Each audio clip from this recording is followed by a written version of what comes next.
Olá! Eles não são famosos nem poderosos, mas são importantes para muita gente. Mais do que isso, podem ser considerados super-heróis. São pessoas comuns, mas que arriscaram a própria vida para salvar outras. Um gesto de solidariedade e amor ao próximo. Você vai ver a partir de agora, no Documento Verdade, histórias comoventes de heróis anônimos que foram capazes de tudo para fazer o bem.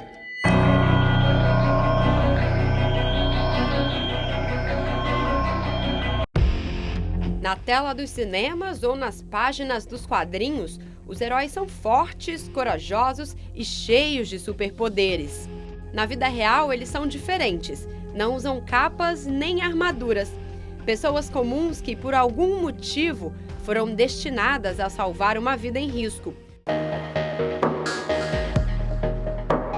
Um desses heróis apareceu na praia de Pitangueiras, no Guarujá, litoral de São Paulo, em setembro de 2014.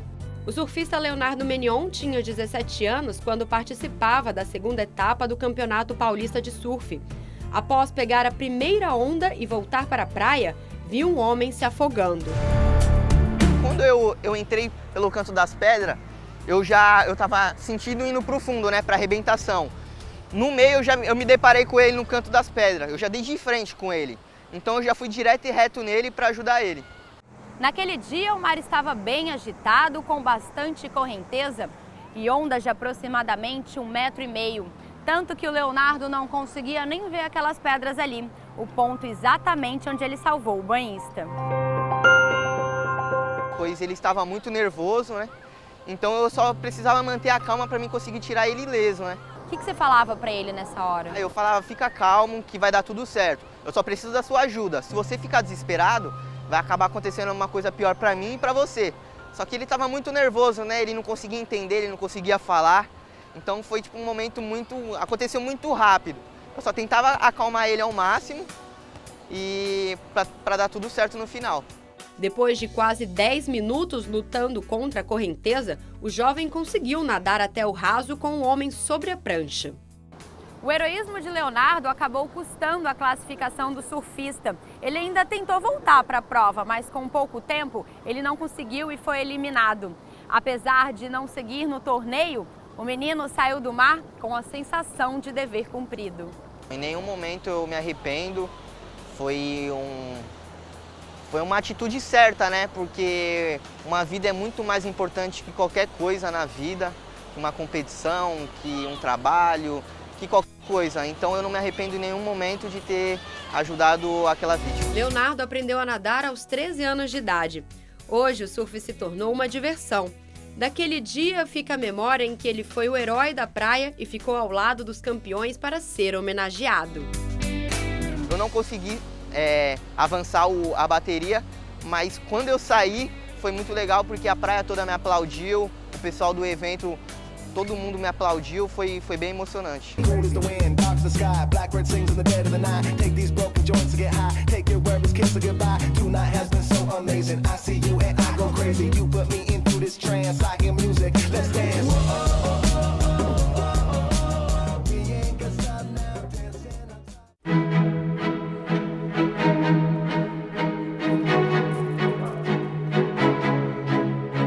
Ana Maria também protagonizou um ato heróico que emocionou as redes sociais. A veterinária de 31 anos arriscou a vida para salvar um cãozinho que estava se afogando em uma represa. A história aconteceu em junho deste ano, em Matão, interior de São Paulo. Ela estava de plantão no canil municipal quando uma vizinha avisou que um animal tinha caído na represa que fica ao lado do trabalho de Ana. O resgate foi gravado por um funcionário. No vídeo, o cãozinho aparece afastado da margem. Um rapaz tenta se aproximar, mas o cachorro está assustado e latindo muito. Ele volta para buscar uma corda. Ana pergunta se o cão que está na água é o Mãozinha. E um homem responde que sim. Ela se desespera. É o Mãozinha, não é? É. Não, ele não pode morrer! Ana decide pular na água. Algumas pessoas pedem para ela desistir do resgate, mas a veterinária nada até conseguir pegar o animal e volta com ele em direção à margem. Ele estava bem nervoso, ele estava bem afobado, né? Acho que ele já estava cansado de tanto nadar. Tava bem nervoso. Eu achei que eu não ia aguentar, eu tava bem cansada. Eu falava, gente, eu preciso descansar, porque eu tava cansada. Foi onde me jogaram até um cabo de aço que tem aqui pra mim descansar um pouco, pra depois eu tentar subir. Essa represa já foi até interditada para os banhistas por ser considerada um local de risco. Além de profunda, cheia de pedras, ela é bastante fria também, né, Ana? Mas você nem pensou nisso, pulou sem medo. Não pensei, né? Se eu pensasse, não ia dar tempo dele sobreviver. Pulei sem medo nenhum.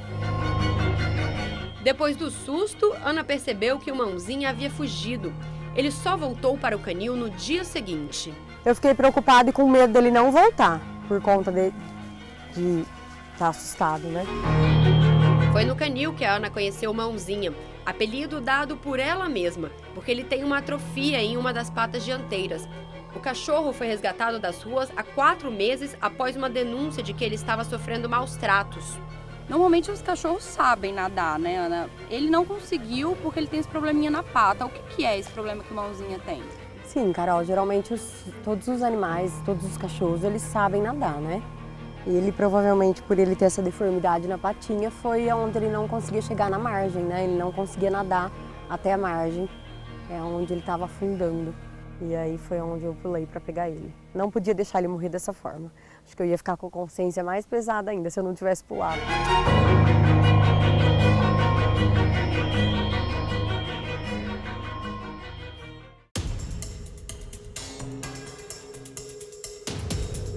Ao ouvir gritos de socorro do lado de fora desse prédio, no centro de São Paulo, o porteiro José Freire correu para ver o que estava acontecendo durante a madrugada do dia 13 de junho deste ano. Conheci que era voz de criança, né?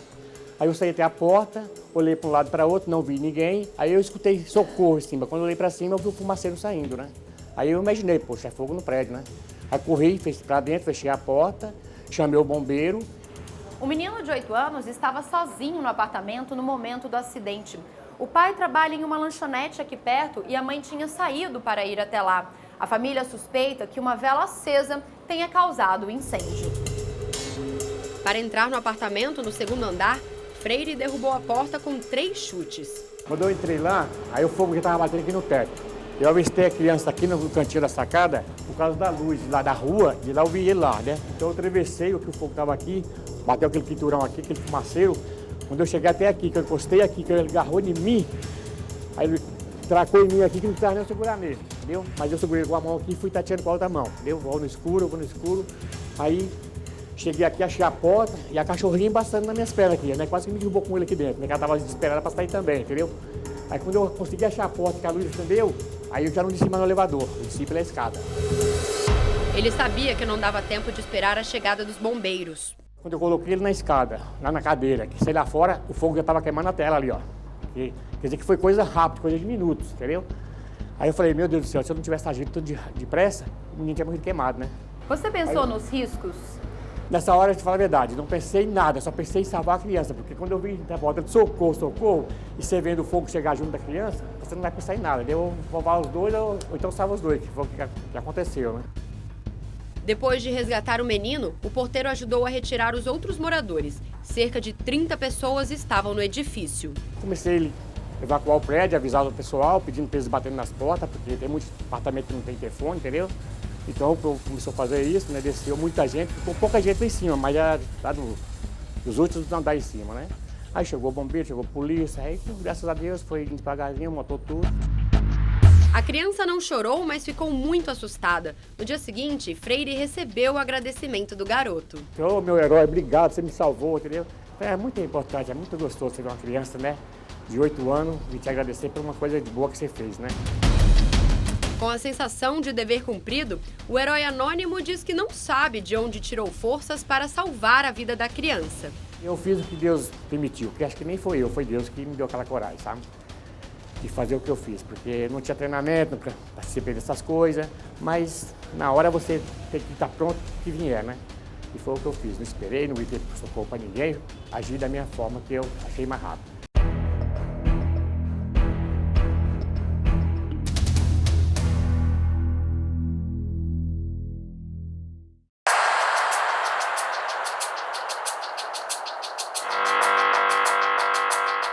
A notícia do menino salvo pelos pais ao ser atacado por um crocodilo repercutiu em muitos jornais nacionais e internacionais há 20 anos.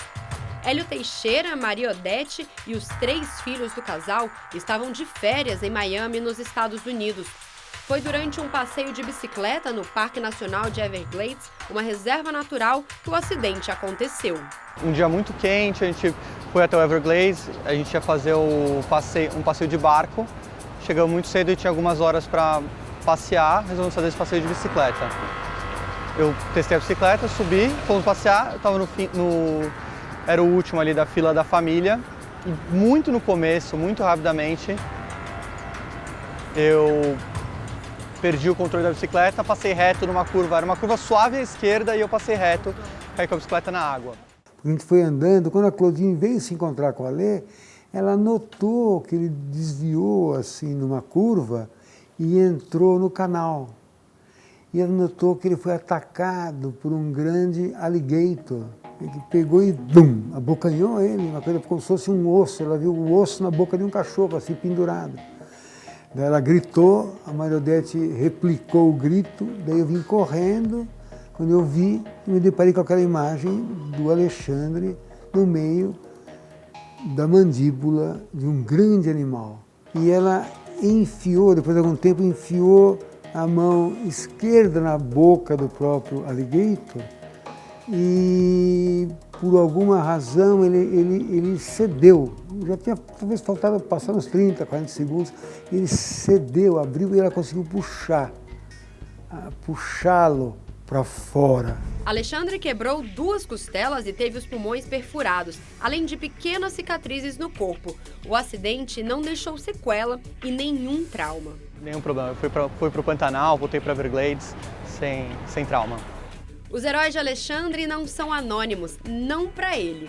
O acidente, além de marcar a história da família, uniu ainda mais os pais e os irmãos, que lembram com orgulho o final feliz que tiveram. Nós sempre fomos muito unidos, sempre viajamos juntos, sempre tivemos uma relação muito boa, né, familiar. Agora, esse episódio, sem dúvida, que ele aproximou mais ainda. Mais ainda, o cuidado de um com o outro, assim, a atenção, né, a gratidão pela sorte que nos coube de ter enfrentado uma situação como essa e ter saído sem danos.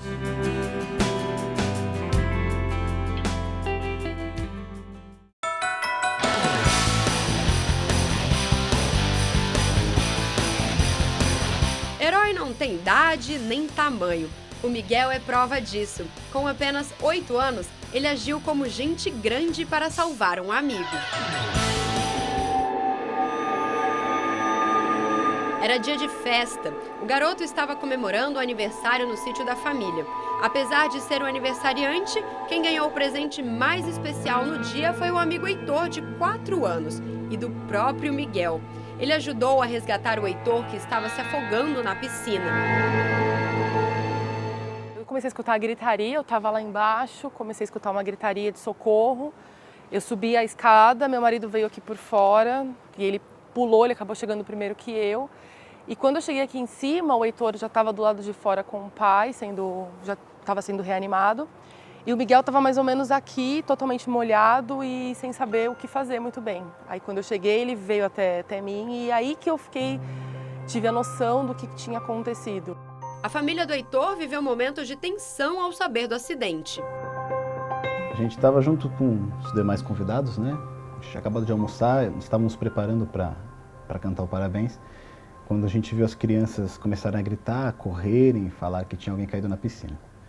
Nisso eu olhei para minha esposa e ela falou Heitor, que a gente não viu ele junto com as crianças. E aí eu subi correndo, fui na frente. Na hora que eu cheguei na parte onde tinha piscina, eu subi as escadas. Na hora que eu cheguei, eu vi o Miguel na piscina e a amiga da família retirando ele da água, né? Eu vi a camiseta dele toda molhada, eu falei, meu filho.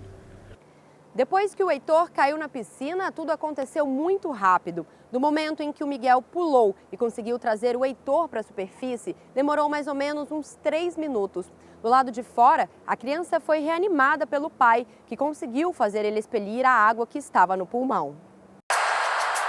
O pequeno herói conta com orgulho sobre a atitude corajosa.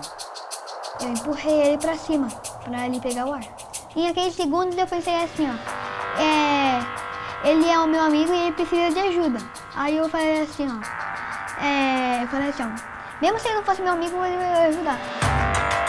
O incidente aconteceu no ano passado. Até hoje, Karina se emociona ao lembrar da atitude do filho. Eu fiquei muito orgulhosa porque ele é tão pequeno e ele teve uma responsabilidade tão grande que ele não imaginava. E só depois que foi passando, que a gente conversou com ele, que ele entendeu. O Miguel é uma criança, é um garoto muito especial. Desde antes desse ocorrido, eu e minha esposa, a gente comentava, né? A amizade que ele tem com o nosso outro filho, que também se chama Miguel, que é o xará dele, ela é muito bonita, né? Muito pura.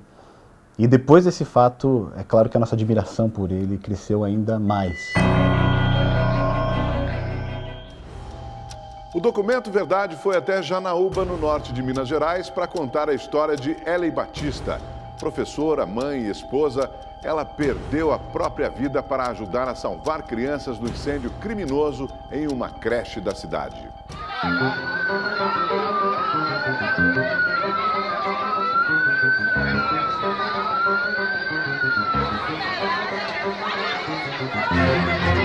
5 de outubro de 2017, uma tragédia marcou a cidade de 70 mil habitantes. Janaúba nunca vai esquecer. Faltava uma semana para o Dia das Crianças e elas já se preparavam para as comemorações. Mas toda essa felicidade foi interrompida violentamente quando o vigia da escola, Damião Soares dos Santos, invadiu uma das salas e ateou fogo nos alunos. A creche, com o nome Gente Inocente, por ironia do destino, perdeu muitos indefesos. Ai, gente!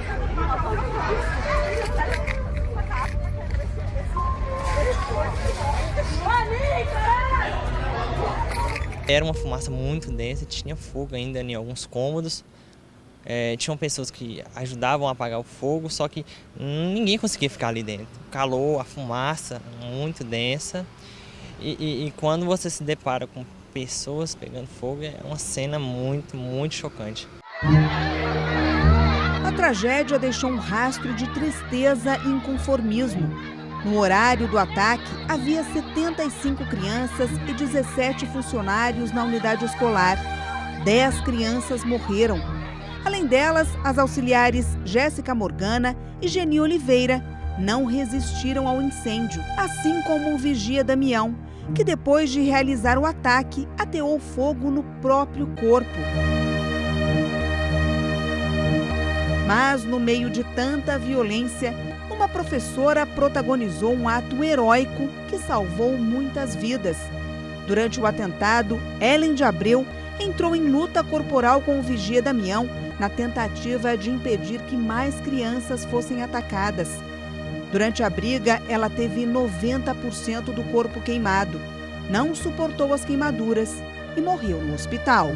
Todos são heróis, mas ela foi com muita vontade e fez o que pôde. Ela se deparou com o assassino, que eu falo assim, né? Entrou em luta corporal, enfrentou, e enquanto isso as outras também corriam, tiravam crianças. Dar aulas era um sonho de criança, segundo os familiares de Ellen. Depois de passar por várias escolas de educação infantil aqui na região, a professora passou em um concurso público para a Prefeitura de Janaúba.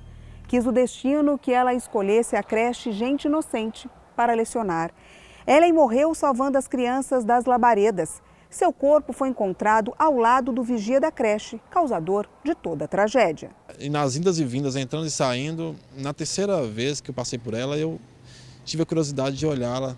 Quando eu olhei, ela piscou os olhos. Eu percebi que ainda havia vida ali naquela pessoa. Diante disso aí, eu apenas com toalhas nas mãos, né, toalhas úmidas, eu peguei toalha e cobri na cintura para baixo.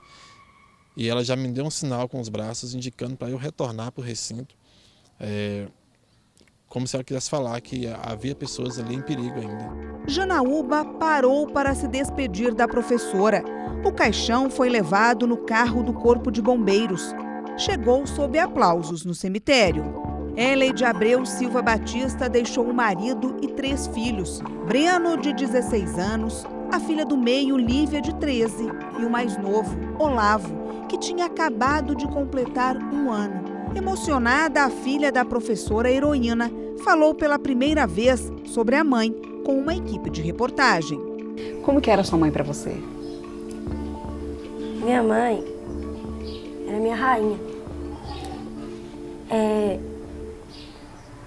Eu amava muito ela e até hoje eu amo. A saudade minha que tem dela é grande.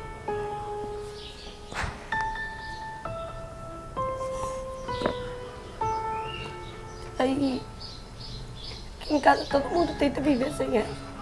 Assim, finge que ela tá aqui.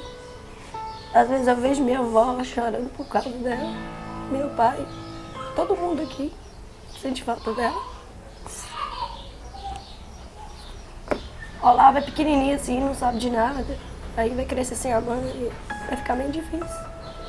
Você sente muita falta dela? Uhum. Aquela coisa aqui é grande. Analiso que, como ela tinha muito amor por essas crianças, e também diante do sofrimento que nós passamos e que ela passou da perda, tudo tem um sentido. Sofrimento que Eley conheceu em 2002. A professora e o marido perderam o primeiro filho, Pablo, de 4 anos, mesma idade dos alunos dela. Ele morreu afogado na piscina de um clube. Engraçado que estava o clube cheio de pessoas e ninguém viu. E ele estava próximo de nós assim, muito perto. Ninguém sabe se ele tropeçou ou alguém esbarrou. E naquela conversa, a gente conversando, quando falou, cadê Pablo? A gente sempre fica assim, cadê quando foi caçar? A senhora acha que ela não queria que outras mães sentissem o que ela sentiu? Tanto que, por que ela fez várias vezes ir voltar a buscar a criança e trazer e tirar e gritar? Se ela quisesse ter saído e salvado a vida, ela seria uma das primeiras a ter feito isso. Que ela estava bem próximo da saída, mas ela resolveu entrar. Ela era uma mulher de garra, mulher que tinha bravura, ela não media consequências. O dia 5 de outubro de 2017 também marcou a vida desses 2 policiais militares aqui de Janaúba, o cabo Jaime e o cabo Prates. Eles foram um dos primeiros a chegar na creche e, assim como a professora Ellen, fizeram de tudo para salvar a vida das crianças e dos funcionários. Cabo, o que passa na sua cabeça? O que vem de lembrança daquele dia? Bem, Patrícia, é uma cena de horror, né? Infelizmente, ou felizmente, a gente estava de serviço no dia e deparamos com essa situação triste. Muitas crianças, né? Primeiro momento, a primeira coisa que me vem à mente é aquelas crianças, né? A primeira pessoa que nós vimos quando nós entramos foram o corpo da professora, que ainda no momento ela estava com vida, e do autor do fato, que até o momento a gente não sabia que era ele. E ali tentando entrar, eu consegui ver algumas crianças, porém inertes, então eu não sabia se estavam já falecidas ou se tinham vida. De repente uma movimentou as pernas. Nesse momento achamos que a princípio seria a barreira, para mim já não se tornou mais barreira. Eu avancei e catei essa criança de forma rápida e tirei para fora. A filha da Rosângela era uma das alunas que estava na sala da professora Ellen na hora da tragédia. A pequena Maria Rita escapou do fogo porque se escondeu no banheiro da creche. Mas na memória permanecem as imagens do corpo da professora que tanto amava, em chamas. Ela acordou toda animada para ir para a escola. Mamãe, eu quero ir para a escola, mamãe. Vai ser a festinha das crianças, mamãe. Deixei na mão dos professores e vim embora. E aí, depois que você soube da notícia, como é que você recebeu essa notícia? Eu estava aqui em casa lavando roupa, tranquila, nem esperava por isso. Quando eu recebi a resposta, minha vontade era só de estar lá perto dela. Mas quando eu cheguei lá que eu perguntei para minha filha, que eu escutei a professora falando que já tinha levado alguns mortos e muito queimado para o hospital, para mim que minha filha não estava mais ali. E aí quando você encontrou a Maria Rita? Quando eu encontrei ela, ai meu Deus, que alegria, mas eu agradeci tanto a Deus, até hoje eu agradeço a Ele. E ela estava onde? Estava como? Ela estava com o tio dela na calçada, toda desesperada. Mamãe, me leva embora daqui, mamãe, eu não quero mais essa escola, mamãe. E o que ela te contou, o que ela viu lá dentro? No caminho ela só me falou assim, mamãe, eu vi tia Ellen queimando, mamãe. Eu vi, mamãe, tia Ellen queimando, eu nem assim... Para falar assim, eu não tinha nem palavra para falar com ela. Maria Rita guarda com carinho a última lembrança que ganhou da professora na festa do Dia das Crianças da escola. A bolsinha com o nome da menina gravado é um dos brinquedos preferidos. Ela era boazinha comigo. E o que você gostava? Me lembra como que era da aula? O que ela te ensinava? Ela me ensinava a desenhar. A tia Ellen levava nós pro parquinho, um dia levou nós no parque de exposição. Quase um ano depois da tragédia, a creche está assim. Foi toda reformada. As novas instalações agora têm 4 salas, sala multiuso, cozinha, refeitório e parquinho. O local também foi rebatizado. Ganhou o nome da professora Ellen de Abreu. Ela foi heroína. Na minha opinião, assim, ela foi heroína, eu acho que todas elas foram heroínas. Perdeu a vida para salvar os alunos. Ainda que a gente sabe que a vida não vai retornar, não vai voltar, mas o reconhecimento nos faz o quê? Pensar assim, que o mundo precisa de pessoas mais como ela. Eu senti muito orgulho dela por ter feito aquilo. É um ato que ninguém faria por essas crianças, porque a maioria tudo correu. E achei lindo tudo que ela fez. Até hoje eu fico imaginando, isso não aconteceu. Ela vai abrir essa porta a qualquer hora e voltar. Eu não acredito no que aconteceu. Do trauma é impossível esquecer, mas por aqui, para seguir em frente, todos encontraram amparo no exemplo deixado pela professora Ellen. E o que resta mesmo é tentar fazer as pazes com a saudade. Como que você ficou seu coração? Meu coração ficou partido. Você acha que a tia Ellen virou uma estrelinha? Não, virou um anjo.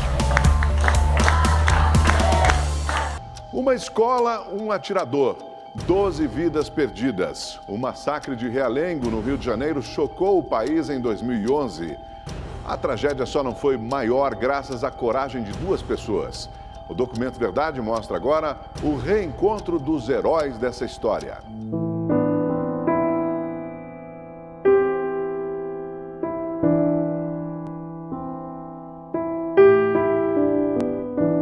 Ainda não se sabe o motivo porque este homem teria invadido a escola e atirado contra as crianças. Quando ele estava no primeiro de andar, que eu estudo no segundo, aí chegou 2 alunas do primeiro chegando. Sobe, sobe, sobe todo mundo que ele vai vir matar vocês. E elas estavam saindo, tudo sujo, tudo de sangue, todo mundo, entendeu? Ensanguentado.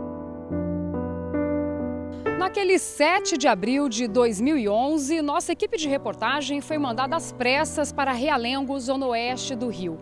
As primeiras informações eram desencontradas. Ninguém sabia ao certo o que estava acontecendo. Quando cheguei aqui, o cenário era devastador. Pessoas gritando, crianças chorando com os uniformes sujos de sangue. Uma cena que jamais esqueci. O Wellington Menezes de Oliveira, de 24 anos, chegou à escola por volta das 8 horas da manhã. Como ex-aluno, ele foi reconhecido pelos funcionários que permitiram que ele entrasse. filha de Adriana, Luísa Paula, de 14 anos, assistia a aula quando o atirador invadiu a escola Tasso da Silveira. Lembro que eu perguntava muito pela minha filha e ninguém sabia. Ninguém sabia de nada, os guardas já não deixavam ninguém passar. E a única coisa que o guarda me disse assim, as crianças estão ali na igreja. E eu corri para a igreja. Quando eu cheguei na igreja, tinha muito tumulto também, eu encontrei com um professor. E eu perguntava, cadê Luísa, cadê Luísa, cadê Luísa? E ele não dizia nada, ele estava em estado de choque. Ela ainda não sabia que a filha tinha sido uma das vítimas de Wellington Menezes de Oliveira, de 23 anos, um ex-aluno da escola. Quem também estava em sala de aula naquela manhã era Alain, naquela época com 14 anos. Aí me entra um homem da sala de aula. Aí a professora pergunta, a professora Leila, perguntou o que ele veio fazer ali. Ele me pega, me tira o revólver da mala, um negócio que ele tava lá, uma mala, tira o revólver e começa a atirar no pessoal. A primeira a ser atingida foi a Samira. Aí depois ele veio, deu um tiro em cima de mim, que pegou aqui. A princípio ele falou que não queria me matar, que não era pra me matar. Mas aí conforme ele foi depois pra cima da Jéssica, que tava dormindo na hora, e ficou tirar nela, a minha reação que eu tive foi pegar a mesa, tacar, até porque pra eu poder sair também. Foi no momento que ele pegou e me deu o tiro aqui, no rosto. Aí eu corri, né? Aí ele me atingiu na mão e de raspão aqui do lado. Mesmo ferido, Alain correu em busca de ajuda. O menino não imaginava que seria o primeiro herói daquele dia. Alguns quarteirões à frente, ele viu uma blitz da Polícia Militar e pediu socorro. Quem acudiu Alain foi o segundo herói do dia, Márcio Alves, na época, sargento da PM.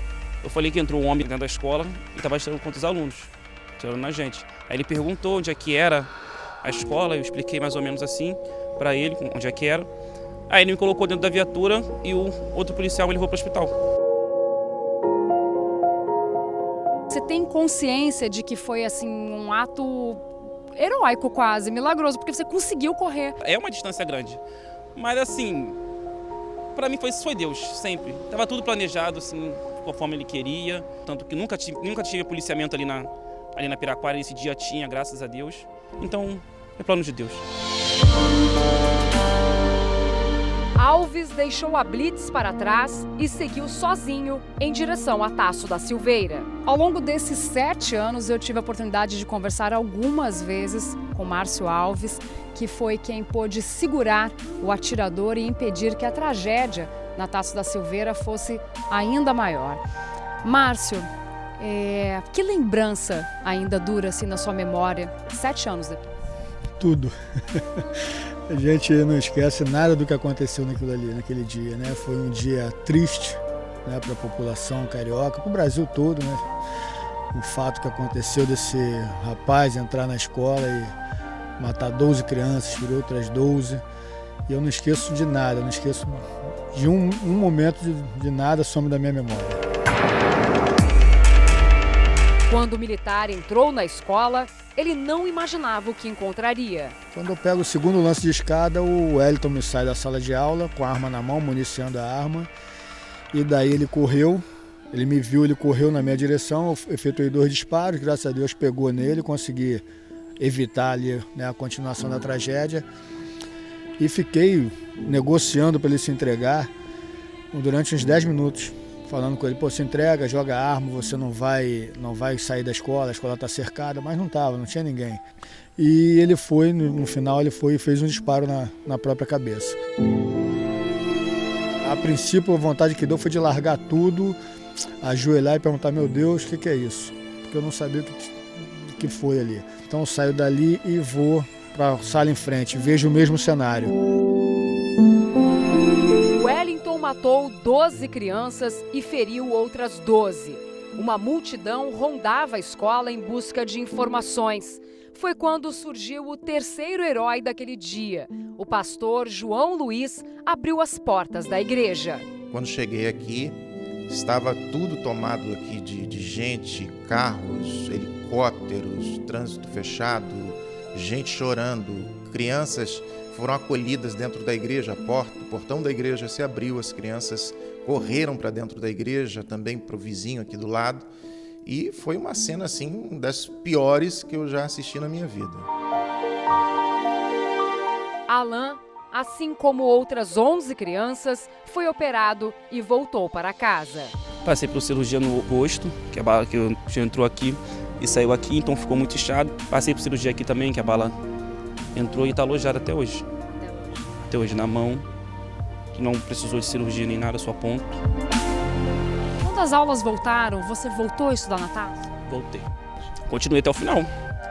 Eu tinha que passar por isso, entendeu? Eu tinha que voltar para cá para poder reconstruir minha vida. Porque se eu tivesse fugido, eu acho que eu nem ia. Isso aí ia ficar na minha cabeça martelando até hoje. Alves foi condecorado e promovido por bravura. Hoje é subtenente da Polícia Militar, mas não se vê como um herói. Eu nunca me considerei um herói. Eu fiz o que eu falei, como eu disse, eu fiz o que eu achei que tinha que fazer.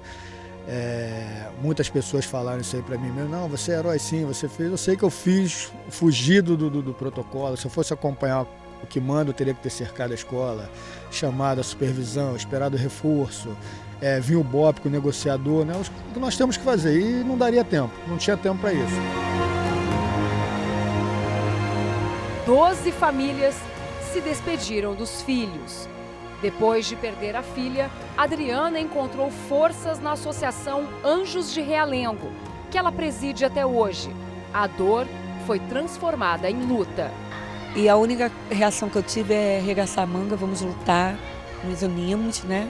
Montamos a associação e eu disse a elas, hoje nós somos avós dos nossos filhos. Eles precisam que nós estejamos fortes. Para que lutamos pelos que ficaram, em nome deles. E para que a morte deles não seja em vão. Passaram 7 anos, a gente continua lutando para que todas as outras escolas tenham a mesma estrutura da Taça da Silveira. Que exista sim o guarda municipal, né? Que exista lá, que tenha segurança, que exista porteiro.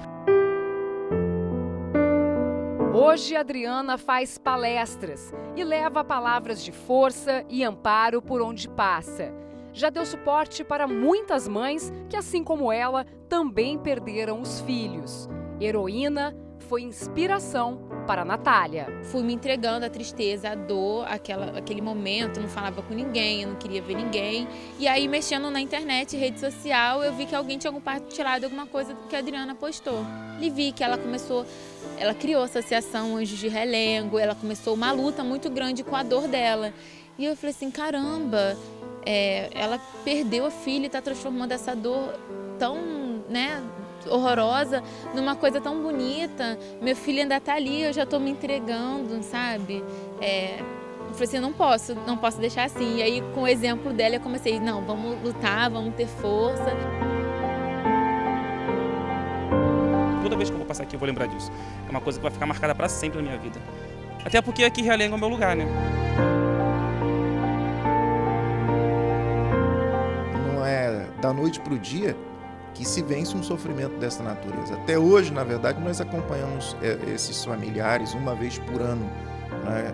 Nessa data, nós realizamos aqui mesmo, ao lado da escola, né? Onde a gente continua ajudando esses familiares.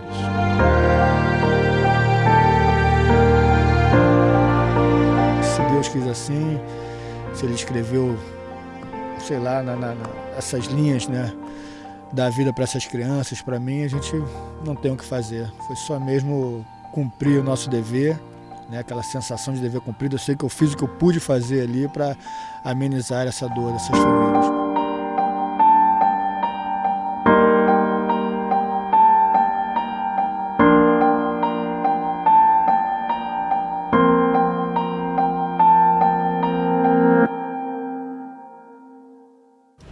Documento Verdade fica por aqui. As reportagens que você assistiu neste programa também estão disponíveis no portal da Rede TV. Até o próximo programa.